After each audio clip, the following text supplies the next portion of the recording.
Everybody, and welcome to today's video. And in today's video, I'll be giving my 2022 Senate midterms predictions as of March 15th, 2021. So let's get straight into it. Labeling all the Democrats safe states: Washington, Oregon, California, Hawaii, Colorado, Maryland, Connecticut, Vermont, New York, and Illinois. Now we go look at Colorado because it could be debatable. We go look at Michael Bennett's performance. He won by 5.7. He ran ahead of Hillary Clinton, who only won by 4.9. Go look at 2020. Biden won by 13.5. Bennett won by 5.7, which means he ran ahead of Clinton by about 0.8, which means he'd already be about 0.3 percent away, according to how he ran ahead of Clinton, from it being a safe state, and then 0.7% away. But then we also have to remember that the state's shifting to the left, and that it will be 2 years from that election. So he's also going to be the incumbent. I think he was the incumbent in 2016. Yeah, he was still the incumbent. But he will once again still be the incumbent, which will give him the favor, especially considering that the state is shifting to the left. In Illinois, it's not going to be likely. We go look at 2016, and we go look at Illinois. Tammy Duckworth won by a safe margin when she flipped the seat. This was a previously Republican seat that she flipped, and she won it. So it's not going to be likely. For the Republican safe states: Idaho, Utah, Kansas, Oklahoma, Louisiana, Arkansas, Kentucky, Alabama, South Carolina. And Iowa. Chuck Grassley's maybe gonna retire. I don't necessarily know that he will. And I don't know that he'll retire. We look at a few of these states. 3 states I want to look at: Kentucky, Alabama, and South Carolina. First off, start off with South Carolina. It could be likely if Jamie Harrison runs. If we go look at how he performed against Lindsey Graham, he lost by 10.3%, so he overperformed Biden. He did pretty well in some counties. He won Dillon County. He won, I believe Clarendon County is a county that Biden lost. If we go look at this. Yeah, Biden lost Clarendon County narrowly. He managed to carry it. So I think that he is a, decent candidate. But if we go look at how Tim Scott performed in South Carolina, he won by 23%. I just don't know that, we would be able to see the Democrats running a strong enough candidate, even Jamie Harrison, to make it likely. Alabama, if Doug Jones is the candidate, it could maybe be likely, especially since Richard Shelby is retiring. It could be more competitive if the Republicans were to run a really bad candidate and the Democrats were to run a strong candidate, like maybe a Doug Jones, or maybe even like a Joe Manchin type candidate. We could see it slip down to likely or lean, or even maybe tilt blue, but I simply don't see it happening. And then in Kentucky, we go look at, this is 2016. Rand Paul won here by a likely margin. It was hardly a likely margin, but he did win here by a likely margin. It's not going to happen again. It's going to be safe. Now, for the Democrats' likely states, I actually don't have any. For the Republicans' likely states: Missouri, Indiana, New Hampshire, Alaska, and Florida. Now, we can go state by state. Let's go start off with Alaska. Lisa Murkowski won here in 2016 by a likely margin, barely a likely margin, by a safe margin. But considering the fact that there will also be, it's shifted significantly, since, that's weird, there's no county results. That's really odd. I don't know what's up with that. But, she was able to win by a safe margin, but, it has shifted to the left, but considering the fact that the left does kind of like her, I think that she'll probably win with ranked choice voting. She could win by a safe margin. I'm just going to be generous to the Democrats and give it to her likely. Next up, Missouri, and I'll do Indiana together. Missouri and Indiana. Roy Blunt's already announced his retirement, which could actually be a really good sign for the GOP. And we can also go look at Indiana with Todd Young beating Evan Bayh. I think that these Democratic parties in these 2 states are pretty strong parties. they were able to field Jason Kander in Missouri, and then they had Claire McCaskill, who was a strong candidate. She ended up losing her seat just because Missouri was too red, but she was a strong candidate. And in Indiana, I mean, like, Evan Bayh is a strong candidate, and we saw Joe Donnelly, who is also another strong candidate. So we see that these parties are fairly good. I think that I've said this before. If, like I said about Indiana, but it's honestly true as well as Missouri. If these parties were to be the Democratic Party in Florida or North Carolina or Ohio, actually the Ohio Democratic Party is not horrible, but Democratic parties in some of these other states, they could be very good, but they just typically field fairly solid candidates, just as well. I'll give it to them likely. And then in Florida, I've heard, I think UEP said that Florida was going to be lean for Marco Rubio, but it's not. Like, I haven't made an official prediction, like a county prediction yet, but I have made some just like on my own time. And if we look at this, Marco Rubio won Jefferson County narrowly, yes, but he also carried Duval County by over 15%. He carried Monroe County by about 6.9%. He carried Seminole County by like over 10%. He carried Hillsborough County. Like, that's even by a 0.1% margin of victory. If a Republican carries Hillsborough County, it's very significant. He was able to carry Hillsborough County, and he carried Pinellas County by 2.8%. So he's a very strong candidate. And I mean, like, Republicans in Florida like him. He has some moderate support. He's been probably a little bit too Trumpist to get loads of moderate support, but he's still probably going to win by a fairly large margin, especially considering the fact that this time he'll be on the same ballot as Ron DeSantis. And then the state of New Hampshire, this purely relies on Kristen Nooney running. We go look at not Vermont, New Hampshire, we go look at his gubernatorial bid. He only lost 3 counties. I mean, granted, there aren't loads of counties in New Hampshire, but we go compare that to Biden's performance in New Hampshire. We go look at Biden versus Trump in New Hampshire, and we go look at Sununu. Sununu performed very, very well.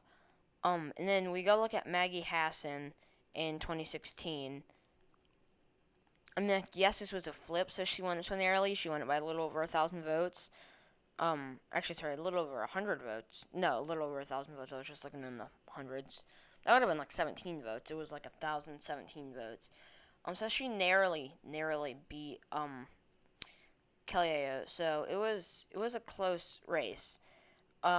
She did flip the seat, obviously, and her vote against the $15 minimum wage won't really affect her. If she were Sherrod Brown and she were doing this, or I'm trying to think of a Democratic incumbent in one of these Rust Belt states, it'll be up. I don't think there are actually really any, other than like Illinois, but that's not a swing state. Let's just use 2024 as an example. If she were like Sherrod Brown or Tammy Baldwin or Debbie Stabenow and she were to do this, it would not be. Actually, did Debbie Stabenow? I feel like Debbie Stabenow might have. I don't know. I'm gonna go look that up. No, she didn't. I don't know where I pulled that from. I just felt like I'd heard her name. I don't know. Kind of weird. Anyways, but we go look at this. I mean, like, Hassan, against Sununu. We go look at, I don't have any polls pulled up, but in hypothetical polls, Sununu is winning. And I think that he'll probably win by something like 6 or 7% just because he's so overwhelmingly popular in the state. He's not going to lose. And then we go look at the Democrats' lean states, Nevada, Arizona, and that is it. So we can go look at Nevada. There's debate about this being competitive because Democratic Socialists won all the seats in the Nevada Democratic Party, which is obviously a pretty progressive thing, I guess. I'm trying to find I don't know. I'm trying to think of how to say it. It's not like a radical thing, I guess. It's not like an awful thing for the Democratic Party in Nevada because progressives typically do well, but it's also not like a amazing thing. It's not like they're gonna suffer if they don't do it. I don't know. It could in traditional politics it wouldn't be great because you obviously traditionally you would want to be able to get a lot of moderate support, but I think that this could maybe be good. It really depends on the state, and I don't necessarily know it would be great for Nevada, but I don't think it's going to really harm the Nevada Democratic Party chances. But we go look at this. Catherine Cortez Masto won with literally just Clark County. She lost Washoe County, but she only carried Clark County by 11%. So we go look at this. I mean, like, she's probably gonna win Washoe County now. She's probably gonna win it by like a 1%, maybe lose it by a tilt margin. But then she will likely win Clark County by like 13%. I don't think that Democratic Socialists sweeping the Nevada Democratic Party is really gonna affect anything. And we go look at Arizona. That was John McCain's election. Go look at. Oh, that's 2020. Oh, it was 2018, I think. I don't actually have a 2018 map pulled up. Oh no, I was thinking of Kirsten Sinema for some reason. I don't know why. Mark Kelly. This was his seat. I actually recently made a prediction between him and I think it was Andy Biggs. So I mean, like, Biggs and Gosar are two big names that are being talked about to potentially run. I don't think that. I mean, like, I think that they could easily win. I don't necessarily know that they will run, but it's a really good possibility. The Nevada or the Arizona Republican Party is one of the worst Republican parties out there. They are completely and utterly incompetent. And we look at this. I mean, like, Mark Kelly is gonna win Maricopa County by like a likely margin. He could very well win Yuma County. He could very well do well in Navajo County. We could see him do very, very well all throughout the state, especially like as an incumbent, but especially if the Nevada or the Arizona Republican Party just continues to be just absolutely awful when it comes to fielding good candidates. Now for the Republicans, lean states, Ohio, and that is actually it. I mean, if we go look at this, Rob Portman's retiring. We go look at 2020. I am a relatively firm believer in the thought that Ohio won't return to a full-on swing state status. So it'll still, like, I feel like there are two different sides to this debate. There's the, like, Red Eagle side where it's like it's a solid red conservative state, but then there's like the LTE side where it's like it's going to be closer than Nevada, which I think are both completely wrong. It'll definitely be a larger margin than Nevada, I can tell you that. But it's not it's not going to vote 8.1% for the GOP every time. We go look at this. I mean, like, Trump was an exceptional candidate for the state. He did phenomenally among the white working class. I don't know there are many GOP candidates that could do as well as the white working class as Trump did, especially if the Democrats run a candidate like Tim Ryan. I think that Tim Ryan could perform very, very, very well in the state. I mean, like, he has the white working class support. He's progressive, which, I mean, like, we just saw his speech on the House floor. I mean, like, I feel like that would go over very, very well with voters in Ohio. But also, even a lot of these voters that may like that message, Trump still secured them for the GOP. So they will ultimately vote for the GOP because Trump, at the end of the day, secured them for the GOP and made them solid Republican voters. So I think it will be lean, probably more like 3 or like 4 or 5%. So yeah. Now for the tilt states, of which there are 4. I bet you can guess which ones they are, obviously because there are only 4 states left. I'll start by labeling probably the most obvious. That is Wisconsin. Actually, that's probably not the most obvious, but still, I'll go label it. Wisconsin. I previously labeled this as lean for the GOP. Now I'm going to label it as tilt. Ron Johnson likely won't retire. It'll likely be an incumbent Ron Johnson facing other candidates. He has stated that he would like to run for governor. We're not going to talk about that. I mean, like, if he were to run for governor, it would probably be tilt to lean blue. And if Tony Evers were to run, and the Democrats were to run some other Democrat for governor, they could do very well. But I do think at this point it is a tilt blue or tilt red race. I mean, like, we go look at 2016 over here, Wisconsin. Ron Johnson managed to win. He won by a fairly large margin. He won by 3.4%. He performed very well. He performed pretty well over here in Milwaukee. In Milwaukee, but he performed decently over here. He did not do phenomenally in western Wisconsin. I mean, if we go look at a lot of these western Wisconsin white working class counties, he did not perform amazingly. And after planning to object to the election results on January 6th, that would not help him, obviously. I think that it would have hurt him even worse had he objected to the election results. I think at this point he is looking better since he didn't. But I mean, like, he's at this point he's still likely gonna win. Um still a he's not popular as a Republican, and him voting against a $15 minimum wage certainly would not help him. But at this point, he is still gonna be able to be strong enough to be able to win. I'll go label a Democratic state. I'll go label the state of Georgia. I do think that the Democrats will win Georgia. I think that they'll win it pretty narrowly. I mean, like, it will probably be like a high tilt or a low lean. Last time I think 2 episodes ago in February, halfway through February, I labeled it lane blue, and last time I labeled it lean to tilt. I think it will be tilt blue. I don't think it's going to get any more. I don't think it's going to go red. I'll tell you that. I just think that with all this Herschel Walker potential, the potential of Herschel Walker running, I think that he is. I mean, like, he's a football player. He's not going to be like an amazing candidate. But he is very liked in Georgia. I'm from Georgia. He is very, very liked in Georgia. Just for, like, football. I don't necessarily know that they would enjoy him because of his politics or dislike him because of his politics. I know that there are people who I watch, like, I'll just use Justin Martinez as an example. I like him. I don't know if he were to run for Senate. I don't know, like, what his political views are.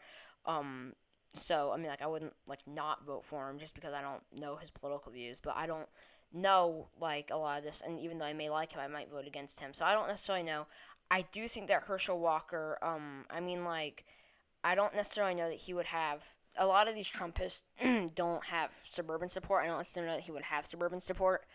And I also don't know that necessarily that he would be able to do well enough among black voters. I think that he would do decent.